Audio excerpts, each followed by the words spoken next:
Ah, agora sim. Agora vai.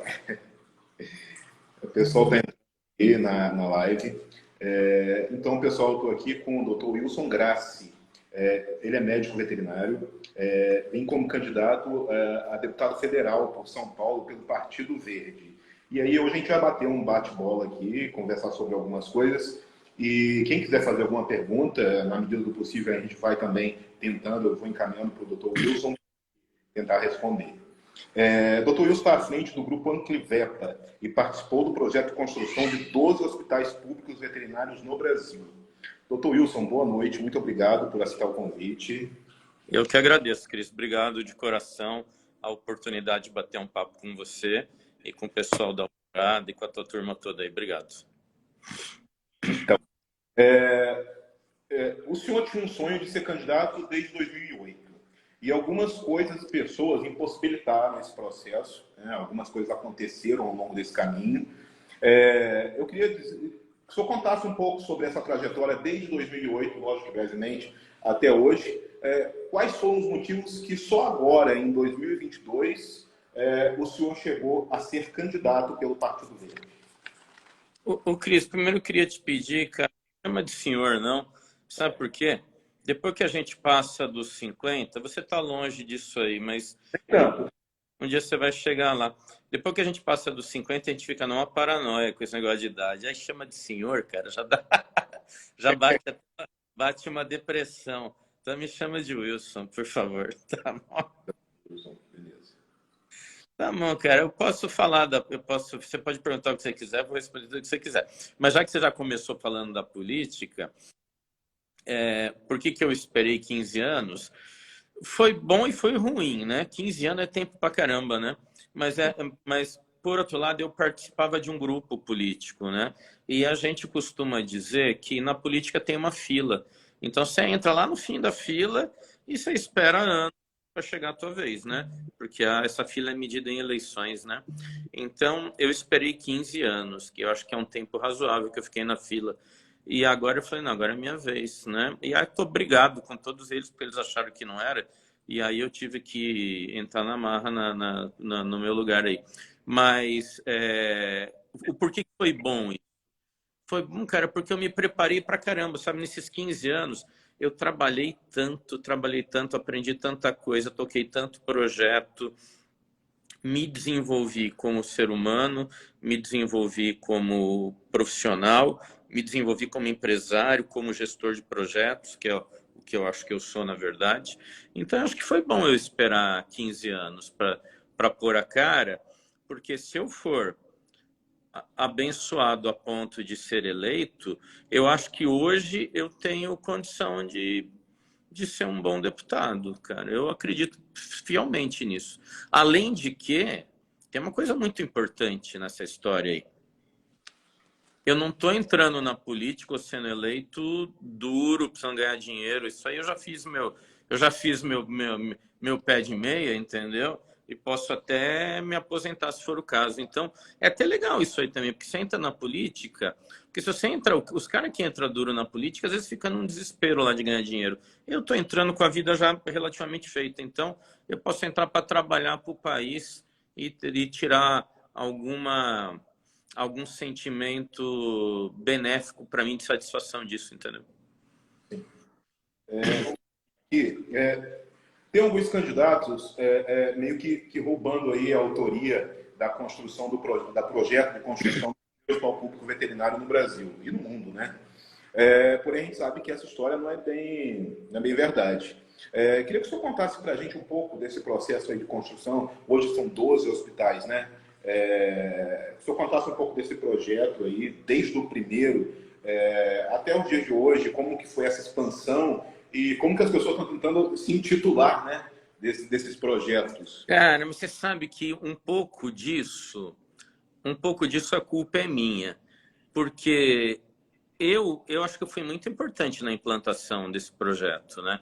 Posso até contar um pouquinho da história, mas eu fui importante e fiquei quieto, guardei para mim isso aí, né? E nisso aí, você sabe que político é um bicho oportunista, né?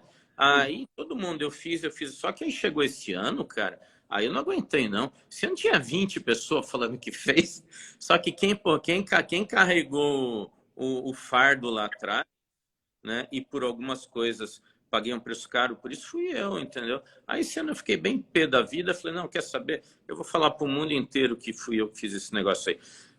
Algumas pessoas tiveram mérito, porque ninguém faz um projeto grande sozinho, né? Então, outras pessoas tiveram mérito, mas, olha, quem fez acontecer 10 anos atrás fui eu. Cara, amarrei todas as pontas com prefeitura, com Anclivepa, com equipe. E nós gravamos uma live muito legal esses dias, tá lá no meu Instagram. Eu juntei todos o pessoal que teve comigo nos primeiros dias de hospital e todo mundo contou história. Então, se alguém tiver alguma dúvida de qual foi a equipe que fez o hospital, é só ir lá que não vai ter. Tinha 20 pessoas lá, é impossível as 20 inventarem as histórias que estão contadas lá.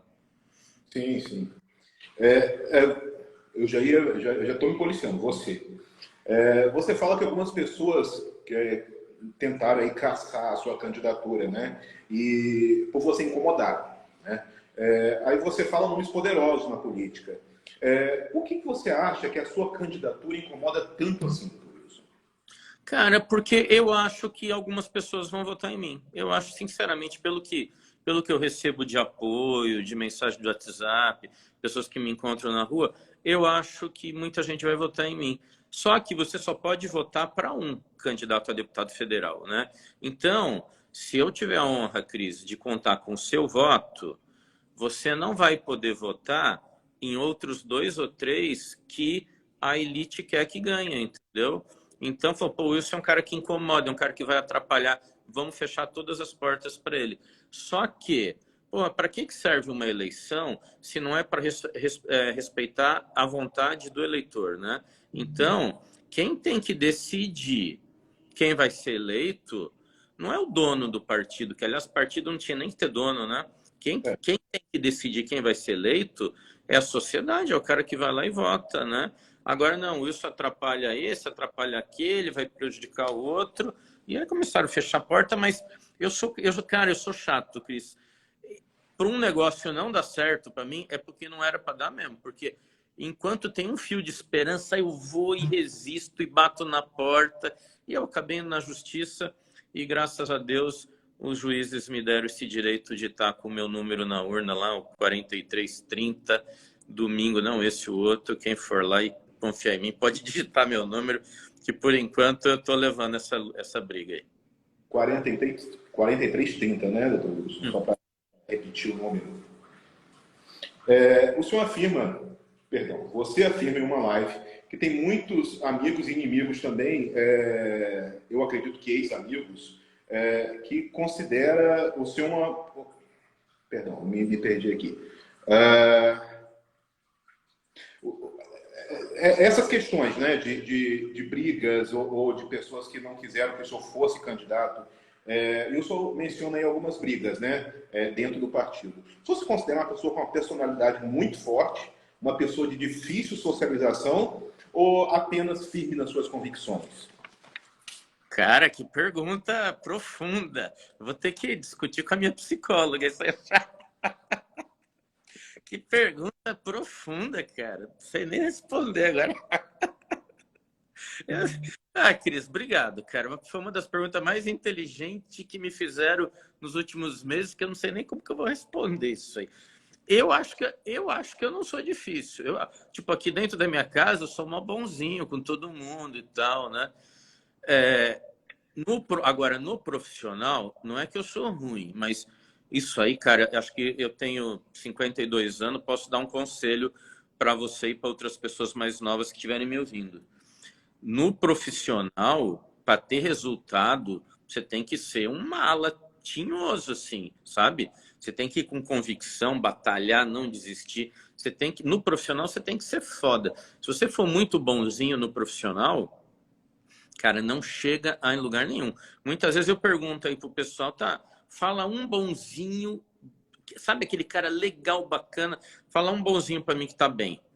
Aí o pessoal começa a pensar, e é difícil você achar um bonzinho que tá bem. Então, no profissional... Agora, você falou uma coisa muito séria.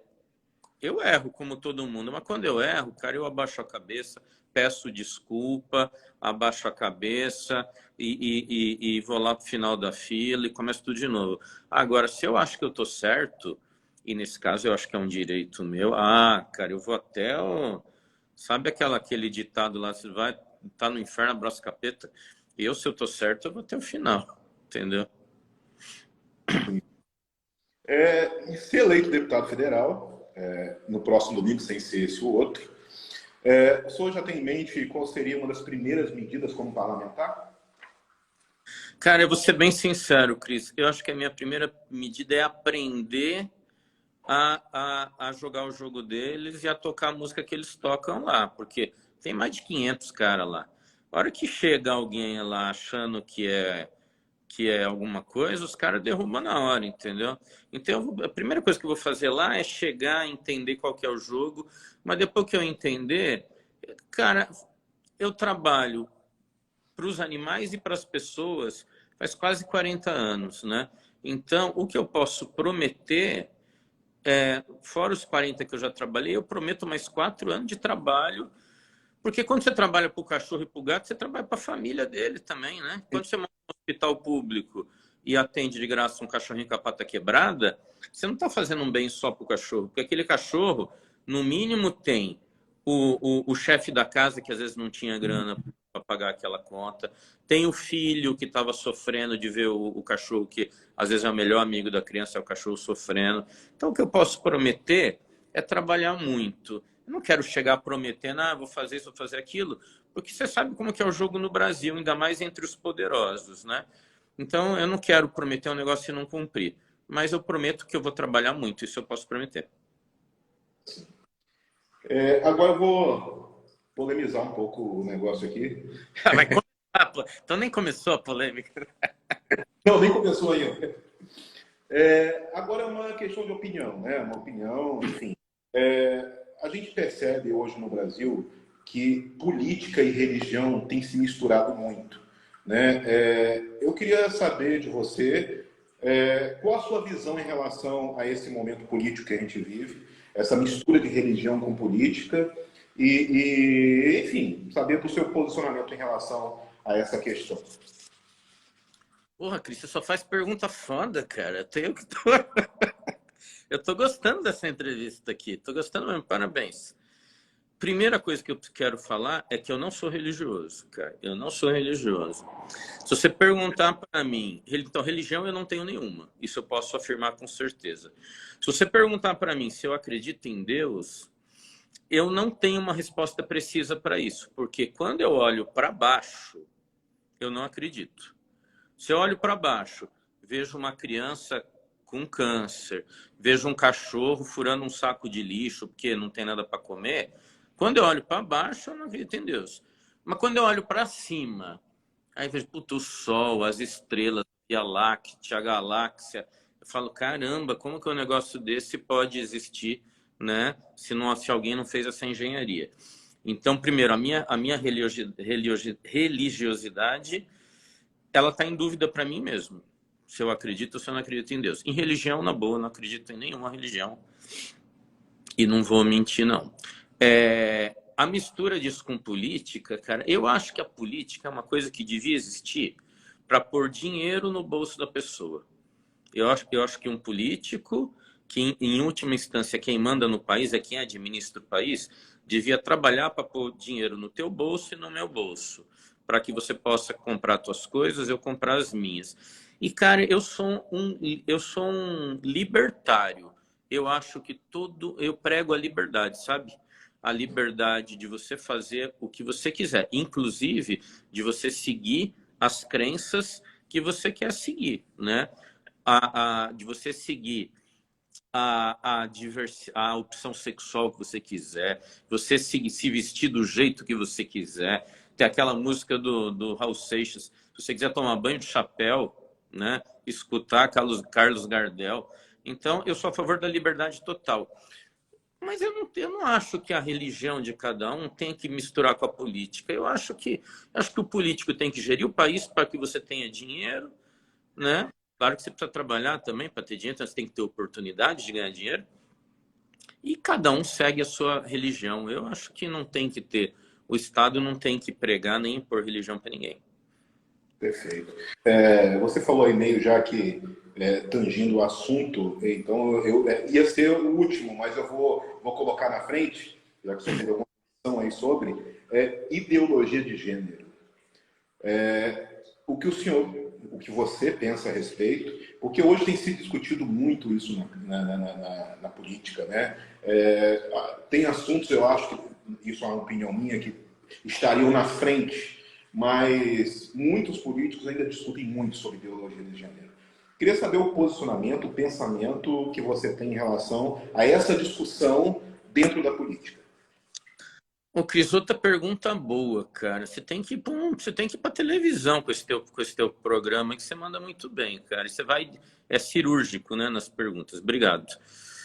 Eu acho o seguinte, se eu tentar voltar no tempo, quando que eu me julguei dono de mim, né? Eu voltaria aos meus 14 anos, porque com 14 anos eu comecei a trabalhar, eu acordava sozinho, pegava o ônibus, ia trabalhar, meu primeiro emprego foi office boy. Então, Wilson, dos meus 14 anos em diante, eu acho que eu resolvi todas as coisas da minha vida e eu não queria ninguém mandando em mim, entendeu? Dos meus 14 em diante, eu considero que eu tinha liberdade de fazer o que eu quisesse. Então, por analogia, eu acho que qualquer ser humano com 14 anos em diante pode ser quem ele quiser ser e quem ele sente que ele é. Ponto final. Eu tenho um pouco de dúvida na questão das crianças, porque criança é muito influenciável, né?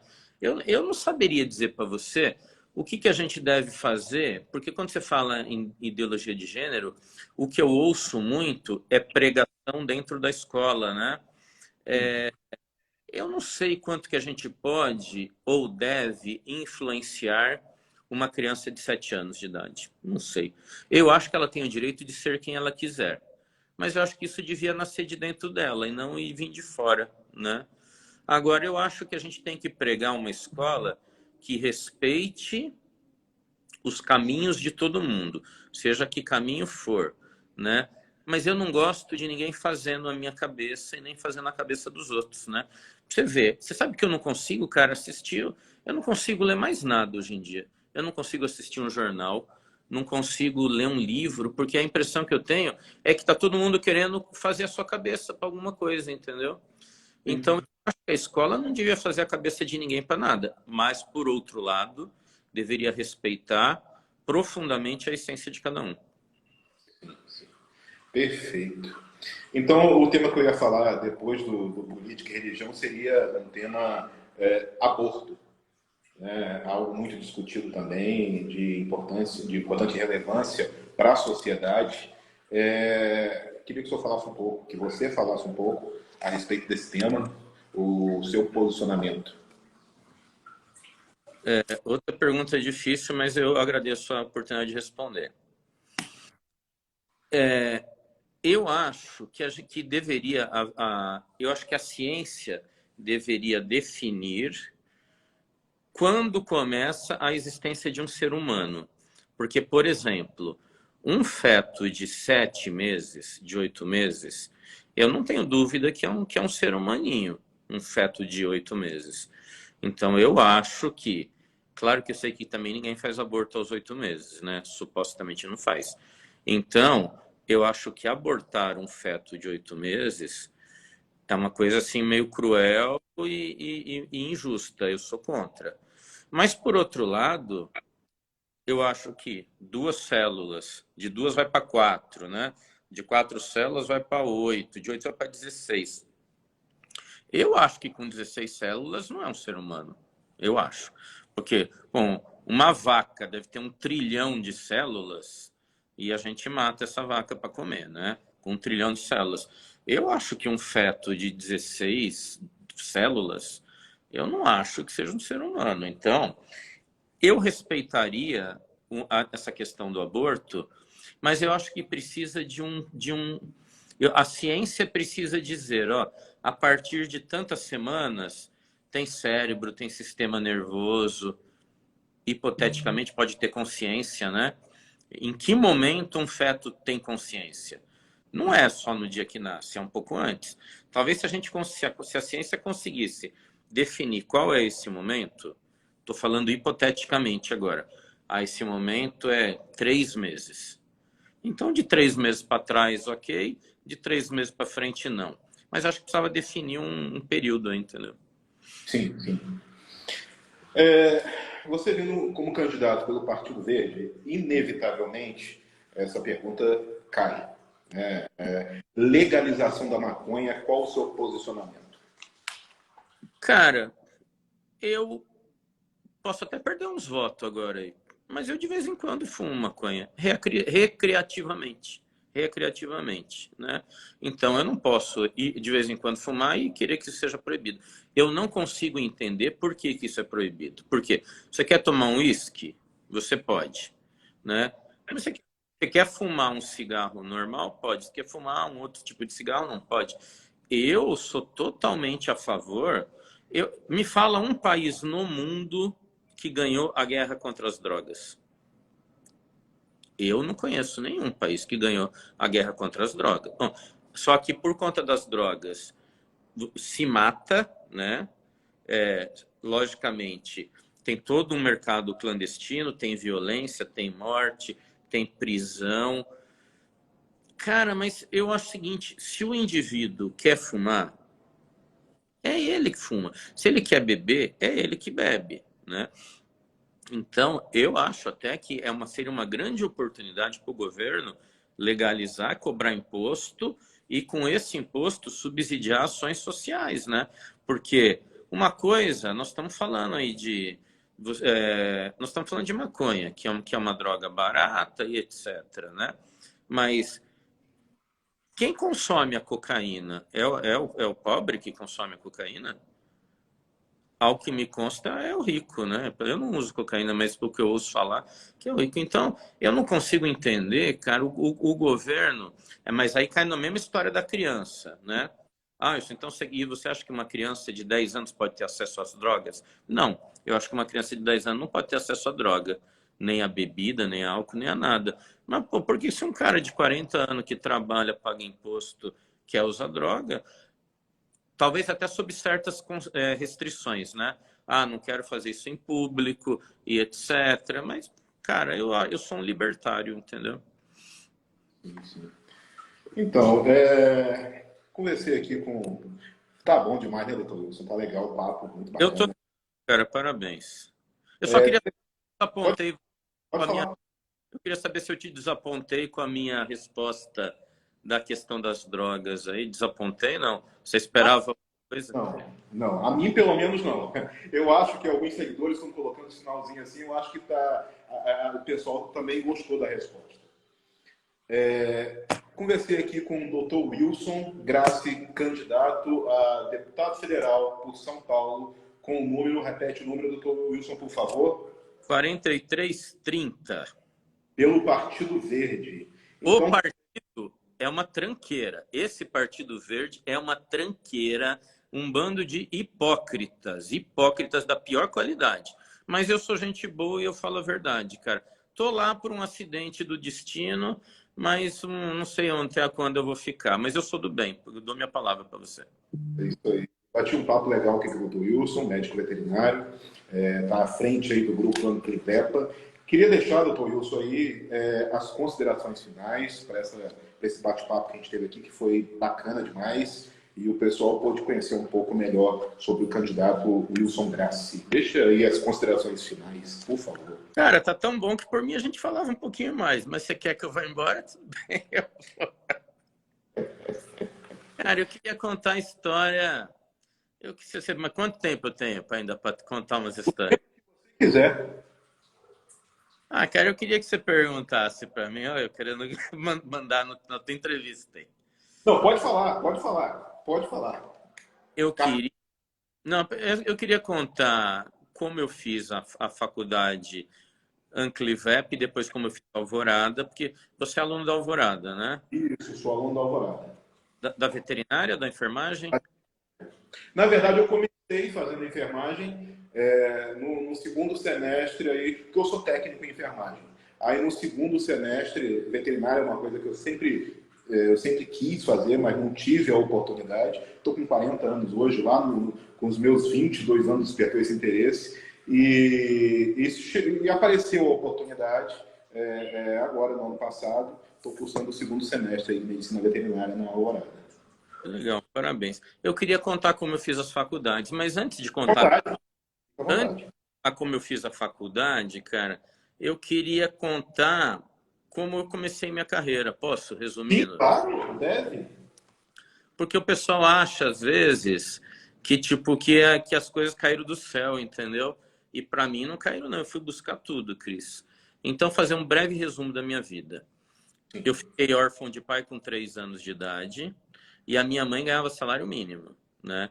Então, para exemplificar que, tipo assim, as coisas eram justinha ou apertada, né? Morando com a avó para ajudar a pagar as contas e tal. Meu primeiro emprego, 14 anos, foi office boy. Meu segundo emprego, com 18 anos, foi porteiro. Meu terceiro emprego foi operador de máquina de xerox. Sabe, ficar apertando o botão lá e tirando xerox o dia inteiro. Meu quarto emprego foi aeroviário. Eu trabalhava no aeroporto das 6 da tarde às 6 da manhã. Isso foi muito importante. Por quê? Porque foi aí que eu consegui entrar na faculdade veterinária. Então, eu trabalhava de madrugada e quantas vezes eu saía de lá às 6 horas da manhã e entrava às 8 na faculdade. E era com o meu salário do emprego noturno que eu paguei uma faculdade durante o dia. Eu era duro pra caramba, cara. Ralei pra caramba pra fazer essa faculdade. E hoje eu tenho orgulho de dizer que eu dou emprego para mais de 500 veterinários nos meus projetos. Mas comecei, sabe, lá embaixo, sabe? De virar à noite no aeroporto. Sabe onde que eu dormia, Cris, quando eu virava à noite lá? Chuta. Não faço a mínima ideia. Cara, eu dormia no banheiro, na casinha do número 2. Porque era o meu trabalho, né? Eu sou um ser humano, eu não aguentava ficar virado 3 dias seguidos. Eu precisava dar uma cochilada. Então, eu era ligeiro, fazia o meu serviço rapidinho para não deixar o meu na reta. E porque de madrugada eu trabalhava uma pessoa ou duas. Eu ia lá pro banheiro, entrava na casinha, logicamente fechava o assento, né? E tipo, tem duas formas de vou te contar, tem duas formas de você dormir no banheiro, na madrugada, no trabalho. Ou você senta e tipo encosta assim pro lado, o que é ruim, porque a coluna fica meio torta, é meio desconfortável, mas tem uma forma melhor. Você senta no vaso e põe a cabeça para frente assim, sabe?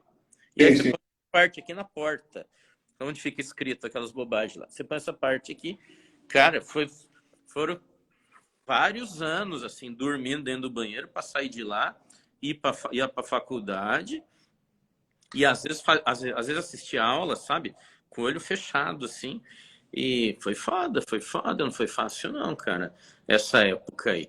E fiz a faculdade, da faculdade depois fui serralheiro, trabalhei com solda, fabricava móveis veterinários, depois abri a minha clínica, com isso eu juntei dinheiro, abri minha clínica, da minha aí já não parei mais, aí fui trabalhar com castração, fiz pós-graduação, nossa, o que eu castrei de cadela e de gata na minha vida, milhares.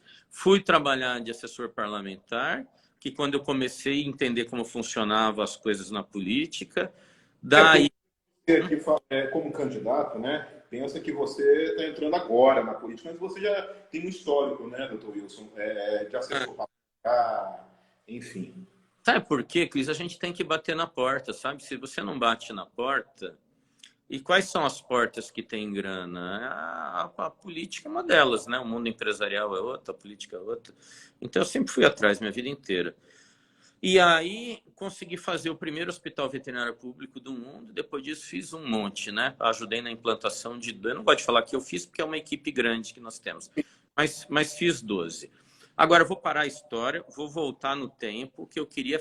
Como você é da Alvorada, eu estou supondo que você vai passar isso aí para uns colegas teus, eu queria falar como que surgiu a Alvorada.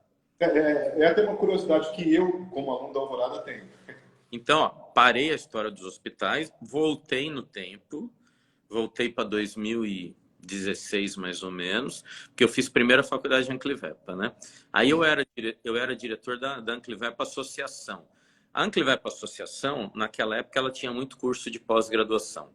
E o curso de pós da Anclivepa, ele era, entre aspas, chancelado no MEC por uma outra faculdade. Essa outra faculdade, você vai falar? E sim, se eu não me engano, se eu me corrijo se eu estiver errado, a Anclivepa começou primeiro com pós-graduação e depois com a graduação? Exatamente, exatamente. Fez o inverso do que todo mundo faz. Sim. E agora você vai entender por quê. Porque curso de pós não era regulamentado e graduação era. Então, você era fácil ter uma pós, mas era muito difícil ter uma graduação. Porque a graduação, o MEC tinha que aprovar uma graduação. A pós, não. Então, o que a gente fazia? A gente tinha cursos de pós e nós pagávamos 10% da mensalidade do nosso aluno para uma outra faculdade emitir o diploma. Chegava no final de 2 anos e emitia um diploma. Só que para isso eles ficavam todo mês com 10% da mensalidade. Mas a coisa ia. A gente achava que era importante.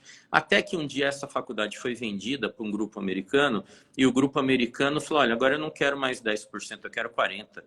Aí o pessoal da Anclivepa ficou desesperado. Meu Deus, 40% da mensalidade, nós não vamos conseguir. Ou a gente fecha os cursos de pós-graduação, ou vamos tentar negociar por 20%, né? Foi aí que eu entrei na jogada e que nasceram as faculdades, na Anclivepa Alvorada. Eu falei, não, nós não vamos dar nem 40, nem vamos dar 20. Nós vamos dar quanto? Nós não vamos dar nada. Como assim não vamos dar nada? Eu falei, nós vamos abrir a nossa própria faculdade e nós vamos registrar o nosso diploma junto ao MEC. Cara, eles riram de mim. 2016. Ah, imagina, impossível, isso é complicado, precisa de muita grana. Você tem grana, Wilson? Não, naquela época eu era duro pra cá, duro. Falei, não tenho dinheiro. Ah, nós não vamos dar dinheiro para você. Como que você vai fazer uma faculdade sem dinheiro?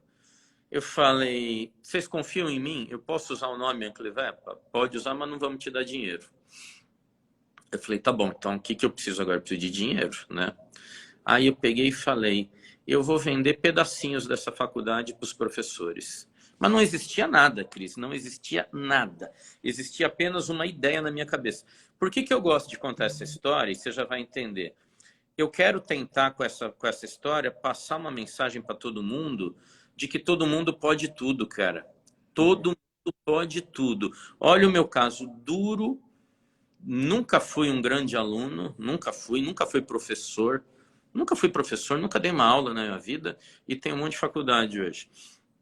Então eu quero que as pessoas acreditem no potencial delas, entendeu? Agora vamos voltar para a história.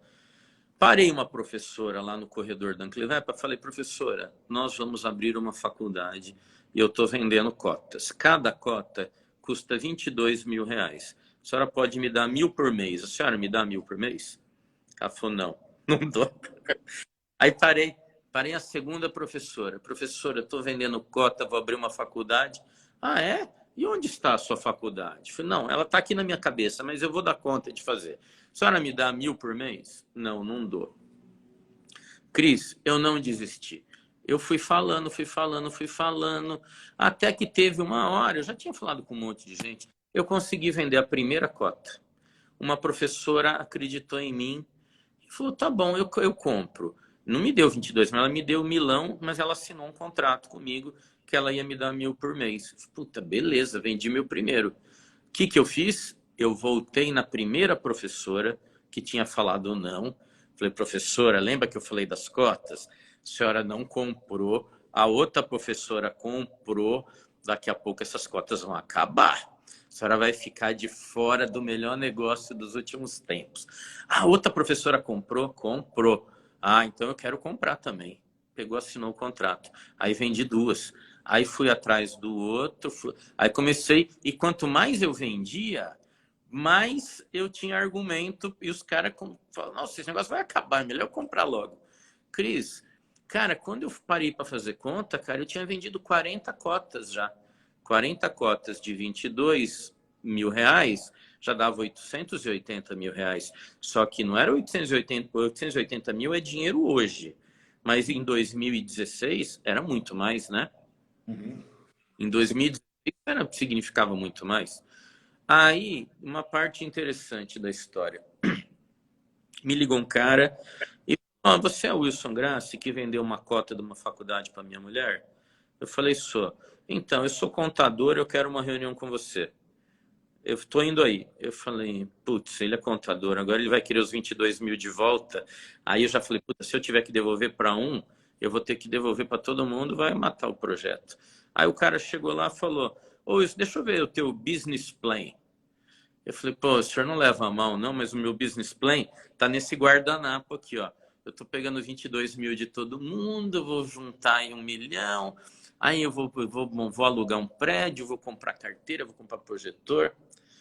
Eu já me preparei para devolver os 22 mil da mulher dele. Aí sabe o que ele falou para mim, Cris? Falou, porra, isso eu gostei de você, cara, eu confiei em você. Me dá 300 mil em cotas. Me deu 300 mil. Aí eu já tinha 840 mais 300 mil, já tinha mais de 1,2 milhão. Aí a Anclivepa viu que o bolo estava crescendo, ela acabou me ajudando, deu mais uns 300 mil na época, né? Com essa grana toda, viajei para Brasília, contratei uma equipe especializada lá para me ensinar, alugamos um prédio, compramos projetor, mobiliamos. A faculdade não começou ali na Salim, começou lá na Platina. Chamamos o MEC, tudo isso passaram-se 2 anos, né?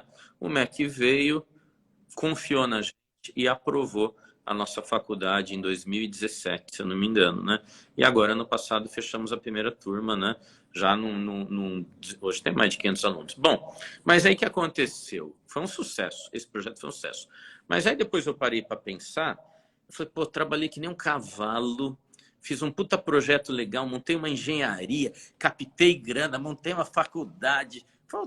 Cara, eu fiquei feliz comigo, sabe? Eu falei, porra, eu tô de parabéns, mandei bem pra caramba. Só que, Cris, eu vendi tanto pedaço da faculdade que no final sobrou 5% só para mim. Falei, porra, que sacanagem, vendi tanto, montei tudo isso e agora eu tenho uma migalha só da faculdade, né? Isso aí não tá certo, não. Mas pelo menos eu aprendi a fazer. Sim. Eu falei, quer saber? Agora eu vou fazer uma faculdade só para mim.